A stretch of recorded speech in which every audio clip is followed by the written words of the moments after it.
সেদিন খেতে ইচ্ছা করছিল ছোলা দিয়ে মুড়ি মাখার সাথে একটু ভাজা পোড়া আইটেম। তো ভাবছিলাম বাইরে থেকে কিনে আনি, তারপর বাইরের মতন করে নিজেই বাসায় বানিয়ে নিলাম। আসসালামু আলাইকুম এভরিওয়ান, কেমন আছেন সবাই? আশা করি আল্লাহর রহমতে ভালো আছেন। গতকাল সন্ধ্যায় খুব ছোলা, পেঁয়াজি, বেগুনি এগুলো খেতে ইচ্ছা করছিল, এগুলো দিয়ে মুড়ি মাখা। জ্বর থেকে ওঠার পর কি জানি বাইরের খাবারটা অ্যাভয়েড করছি, তাই ভাবলাম বাইরের মতো করে বাসায় একটু ছোলা ভুনা আর পেঁয়াজি বানিয়ে নিই। তো তার জন্য আমি কালকে সন্ধ্যায় ছোলাটাকে ভিজিয়ে রেখেছি।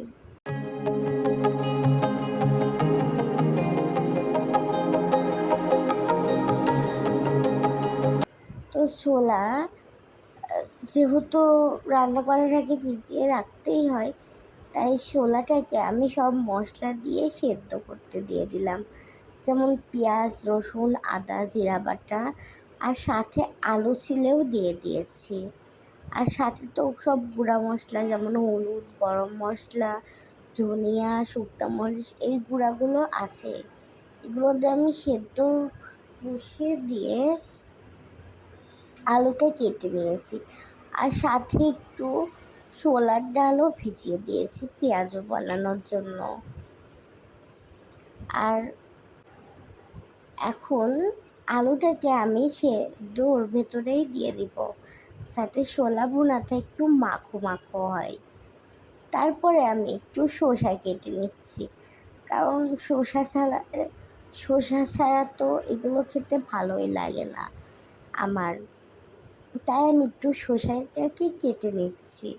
শসাটাকে একটু লম্বা লম্বা করে কাটবো। এক হাত দিয়ে ক্যামেরা ধরা আর এক হাত দিয়ে ভিডিও করা অনেক স্ট্রাগেল ভাই। আর এই যে দেখেন, আমি শসাটাকে ভালো মতো ধুয়ে নিয়েছি কেটে, আর ওই ছোলার ডালটাকে ভালো মতো ভিজিয়ে রেখেছিলাম, সেটাকেই ধুয়ে পানি ঝরাতে দিয়েছি। এখন পানি ঝরানো হয়ে গেলে সেটাকে আমি ব্লেন্ডার জারের ভিতর দিয়ে জাদু করে ব্লেন্ড করে নেব। ব্লেন্ডার আর মেশিন আর লাগবেই না আমার, খালি ব্লেন্ডার জার হলেই হয়ে যাবে, কারণ আমি জাদু করে বেটে নেব এটাকে। ওই যে দেখেন, জাদু করে বেটে নেওয়া হয়ে গেছে আমার। তারপরে এটার ভিতরে আমি একটু আদা আর জিরা বাটা দিয়ে দেব, দিয়ে একটু মিক্স করে নেব। এই যে দেখেন, এখন আদাটাকে আমি কেটে নিচ্ছি। আদাটাকে 4 পিস করে কেটে নিয়ে আমি একটু জিরা দিয়ে এটাকে এখন ব্লেন্ড করে নেব। আমার ভিডিও কেমন লাগে আপনারা অবশ্যই কমেন্ট করবেন, ভালো লাগলে লাইক করবেন, সাবস্ক্রাইব করবেন, আর ভালো না লাগলে কমেন্ট করবেন যে যাতে আমি ভালো করে বানাতে পারি ভিডিও। আর এই যে দেখেন, অর্ধেকটা আমি তুলে রেখে দিয়েছি, আর অর্ধেকের একটু বেশি আমি নিয়ে ওর ভিতরে পেঁয়াজ দিয়ে দিয়েছি, আর সাথে কাঁচামরিচ, আর সাথে সব গুঁড়া মশলাগুলো দিয়েছি, হলুদ, ঝালের গুঁড়া, ধনিয়া গুঁড়া আর লবণ দিয়েছি। ঝালের গুঁড়াটা দিই নাই আমি, কারণ কাঁচামরিচ দিয়েছি, তাই হলুদ আর ধনিয়া গুঁড়াটাই আমি দিয়েছি। দিয়ে আমি ভালো মতো মেখে টেকে এটা দিয়ে বড়া বানাবো। বাইরের খাবার আপনারা চেষ্টা করবেন অ্যাভয়েড করার। আমিও আপাতত বাইরের খাবার কিছুদিন হলো অ্যাভয়েড করছি, জ্বর আসার পর থেকে।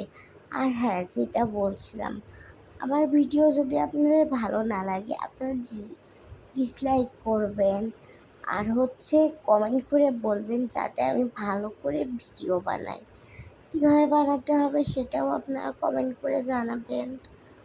আর এই যে এখানে আমি ছোলাটা আমার সেদ্ধ হয়ে গেছে, আর আলুটাকে আমি ভেঙে ভেঙে নিয়েছি। এখন এটাকে আমি একটা টিফিন বক্সে তুলে নিয়েছি, আর ফ্রাই প্যানটাও ধুয়ে নিয়েছি। এর ভিতরে এখন আমি বড়াগুলোকে ভেজে নিব। বড়াগুলো ভাজার জন্য আমি পরিমাণ মতো তেল দিয়ে দিয়েছি, আর সেই তেলের ভেতরে একটু বড়ার ডো বা ওই বড়ার যে মিক্সচারটা আমি করে রেখেছিলাম সেটা এখন আমি ওর মধ্যে একটু দিয়ে দেখছিলাম যে হচ্ছে তেলটা গরম হয়েছে কিনা। হয়েছিল না। তারপরে তেল গরম হওয়ার পরে আমি ওর মধ্যে একটু একটু করে সব মিশ্রণগুলো দিয়ে বড়া ভেজে নিচ্ছি একদম বাইরের। কিন্তু এটা আজকে অনেক মজা হয়েছিল, আমি খেয়েছি আর ভিডিও এডিট করছি। আর আমার ফ্রিজে বাকি যে মিশ্রণটুকু আছে ভাবছি যে এখনই কি বড়া বানিয়ে খেয়ে নেব নাকি। আপনারা চাইলে এইভাবে বড়ার মিশ্রণ বানিয়ে ডিপে রেখে দিতে পারেন, অনেক দিন পর্যন্ত এটাকে সংরক্ষণ করা যায়। আর দেখেন একটু আমি টেস্ট করব বলে যেইটুকু আমি আগে দিয়েছিলাম চেক করার জন্য ওইটুকু ভাজা হয়ে গেছে, কিন্তু এমনই অবস্থা হয়েছে ওইটুকু উঠছেই না খুন্তিতে। পরে অনেক ফাইনালি স্ট্রাগল করার পরে ওইটুকু উঠলো। আর এই যে দেখেন আস্তে আস্তে আমার বড়া ভাজাও হয়ে গেছে, সব বড়াগুলোই আমি ভেজে নিয়েছি। এখন আমি ওই তেলের ভেতরেই অনেকগুলো পেঁয়াজ আর মরিচ দিয়ে হালকা করে ভেজে নেব, বেশি কিন্তু ভাজবো না। আর এই যে দেখেন কত মুচমুচে হয়েছে, শব্দ শোনা যাচ্ছে। আর এখন আমি আলুগুলোকে হাত দিয়ে ভেঙে নেব, কারণ অনেক আলুগুলো ভাঙা হয়নি। আমি সেগুলোকেই হাত দিয়ে ভেঙে নিয়ে এখন আমি ওর ভেতরে ছোলাটাকে দিয়ে ভালো মতো ভুনা করে নিব।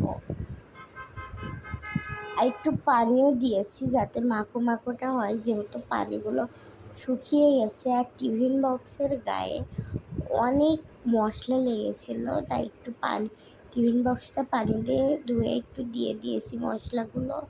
আর এই যে দেখেন এটা এখন ভালো মতো হবে। আপনাদের কার কার ভালো লাগে এরকম ছোলা ভুনা খেতে আপনারা অবশ্যই কমেন্ট করে জানাবেন। আর আমার রেসিপি আপনাদের কেমন লেগেছে আপনারা সেটাও কমেন্ট করবেন, কারণ আপনারা কমেন্ট করলে আমি আরও আরও মোটিভেট হয়ে আরেক ভিডিও বানানোর জন্য। যেহেতু আমি নতুন ক্রিয়েটর, ওইভাবে জানি না ভিডিও বানাতে। নতুন ক্রিয়েটর বলতে কিছুই না, আমি 2022 থেকে ভিডিও বানাই, কিন্তু আমার ভিডিও এখনও পর্যন্ত ওরকম একটা ভিউ পাইনি। ইনশাল্লাহ পাবে আপনাদের দোয়ায়। আর এই যে দেখেন আমি সার্ভ করে নিচ্ছি একটা প্লেটে ছোলা, পেঁয়াজি আর সাথে শসা। এগুলোর সাথে মুড়ি না থাকলে হয়? এরকম একটা থালি যদি আপনাদের সন্ধ্যার নাস্তায় থাকে আপনাদের কেমন লাগবে বলেন তো? ভালো লাগবে? আমার তো খুব ভালো লাগবে। তো আজকের মতো এখানেই বিদায়। আল্লাহ হাফেজ।